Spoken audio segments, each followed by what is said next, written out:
Hi guys and welcome to my YouTube channel. I just finished shooting a sit down video for my YouTube channel obviously, and I am pretty exhausted. So if I look tired, this is why.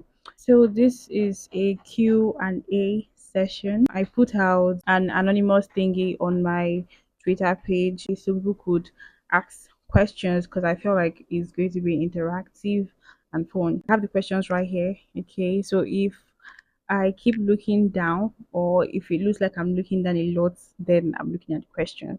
Okay. Have you ever had your heart broken before? Yeah, I've had my heart broken before, but like only once. So I've ever had an actual heartbreak just once. Okay. Maybe there are still more waiting for me in the future. Hopefully not. But I've only had my heart broken once before. It was a very sad experience. I cried. Okay. So if you like to, get a story time on that, just let me know in the comment section. I might make a story time on that. Have you ever loved two people at once? Well, what do you think? Well, I have. I actually have. I've loved two people at once. I don't know if it was love per se, but I know I have felt. I know I've felt like an attraction. I don't know if it's emotional or like it was just surface level thing, but I know I felt something for two people at the same time. Okay, but I didn't end up with any of them. Sure.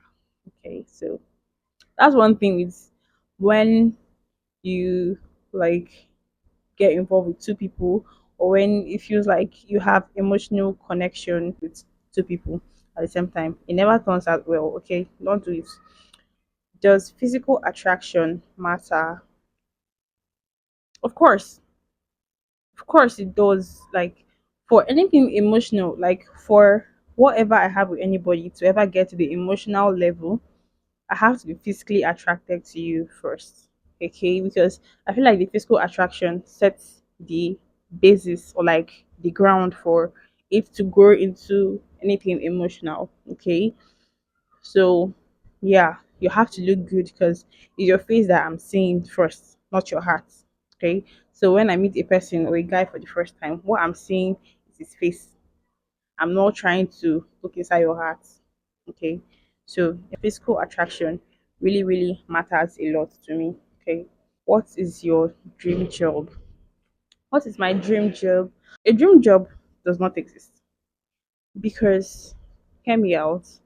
That's because our dream jobs change every time. They change over time.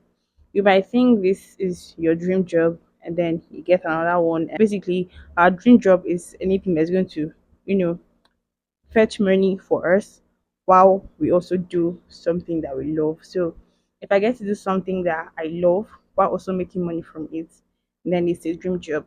Okay. So yeah. Where do you see yourself in the next 5 years? Happy. I see myself happy in the next 5 years because I have been through a lot already. God cannot allow me to be suffering in the next 5 years. So in the next 5 years, I see myself happy with the love of my life. Okay. So will you pick money over love? Um, will I pick money over love? Well, if it's a rich family with a mother in law that will give me like let's say $100,000 and go like leave my son for me, okay, I'll do that. But I mean, but like on a serious note, why can't I have both? Why do I have to pick money over love? I'm going to fall in love with a person that has money and also has a lot of love to give me, okay? So I won't have to choose. It's your celebrity crush. Well, my celebrity crush is Ellen Haaland.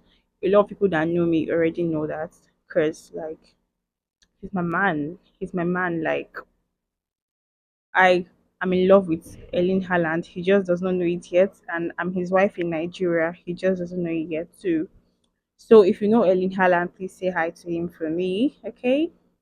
So this person said, "What is your longest relationship?" My longest relationship is 2 years. Okay, others were really short, like so. My longest relationship was 2 years.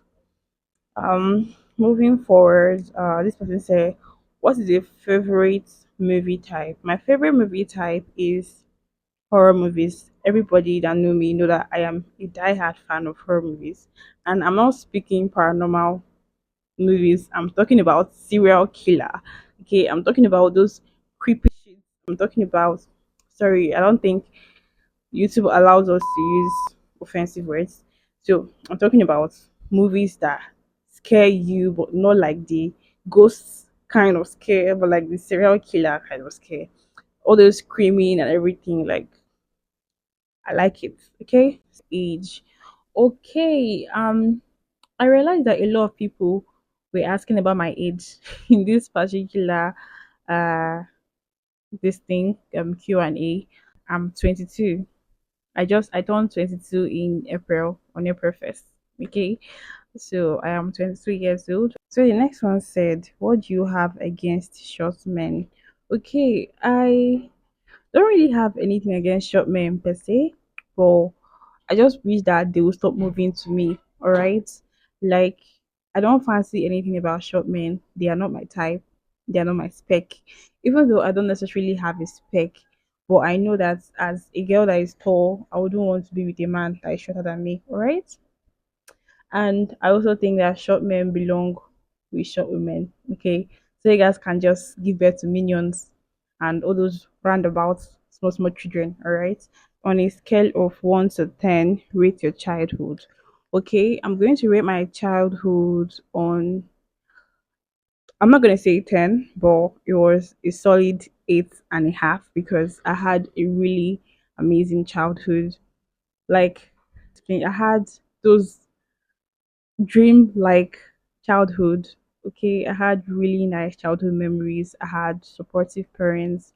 I had really nice siblings. Like it was a very great time because one of my fondest childhood memory is the times when we're going back from church because every Sunday we go to church, and when we're going back from church, my dad stops by at Mr. Biggs and then he gets everybody ice cream and meat pie. Like it was a routine every Sunday, as long as we went to church. Even if we didn't even go to church in the afternoon, he'd be like, "Everybody dress up," and then he'll take us to Mr. Biggs and get us ice cream and meat pie. It was a routine, like I said. So I had like a really nice childhood memory, and I really miss that time.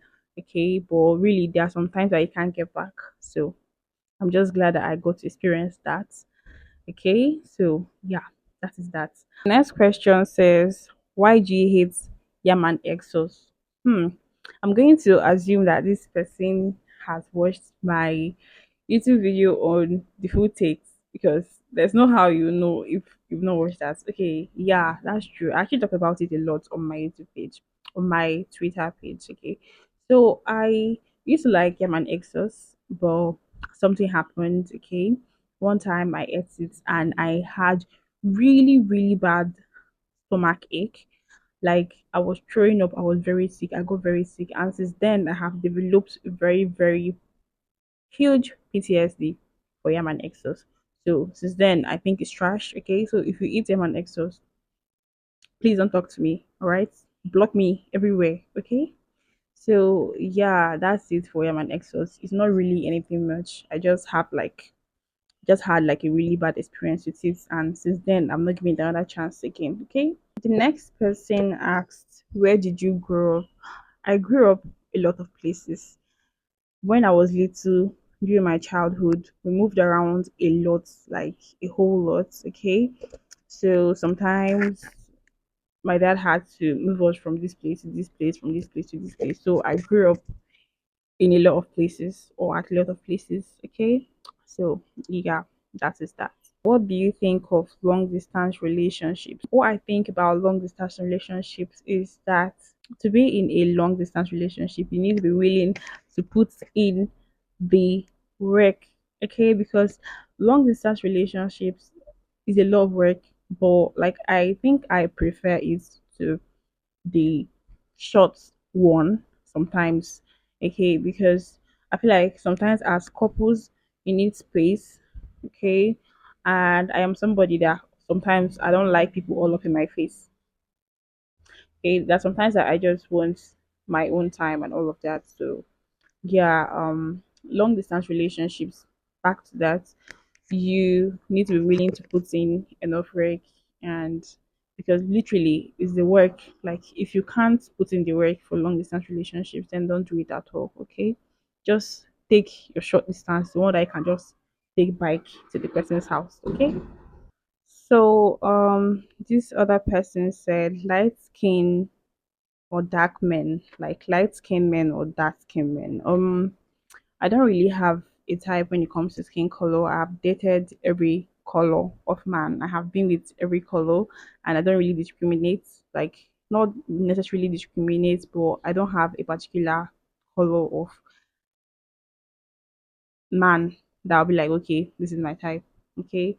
I just care about what you look like facially because I am somebody that your facial features actually matter a lot to me. Okay, I need to be able to look at your face and forget that you did not buy the ice cream that you promised to buy for me. Okay, I don't want to be looking at the face that will get me more angry. So I don't really see myself being with an ugly man. No offense to the ugly men, but yeah, I don't have a type. Dark skin, light skin, we do all of them here. Okay, what is your position in your family? I am the first daughter and the first child. We are eight in my family. I am a twin. So both of us, we are the first daughters and the first children of my parents. Okay. Before anytime I say I'm a twin, people ask if it's identical. No, we are not identical. We are fraternal twins. She looks like my dad, and I look like my mom. Okay. Not a question, but I love your channel. Thank you very much, darling. What do you find difficult about content creation? I think it's the fact that no matter how tired I am, I have to get up and get the work done because there are some times that I don't really feel like creating at all. But when I think about the fact that I have to be dedicated to this course, I just have to stand up. So one of the things I find hard about content creation is being committed, like fully committed to it. And sometimes it's also scripting. Like I find a lot of the parts when it comes to content creation really hard. How do you deal with overwhelming emotions? I am somebody that bottle my emotions out quite a lot.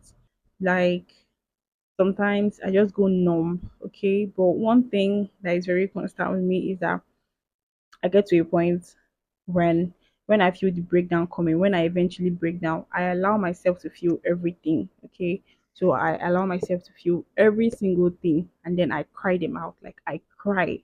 Like I wail. Like I cry so much that my tears could literally feel a drum. Okay, like a tank, in fact. Okay.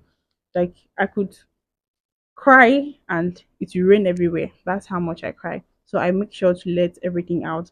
So when I'm done crying, I have people that I talk to, so I talk to them. Okay, so that's how I deal with overwhelming emotions. After that, I have a comfort cartoon, Family Guy. I think I've mentioned it before on one of my YouTube videos. I watch it and I feel better. I feel okay. All right, okay. The next person said, "Let's get married." No, sir. Okay. I don't really.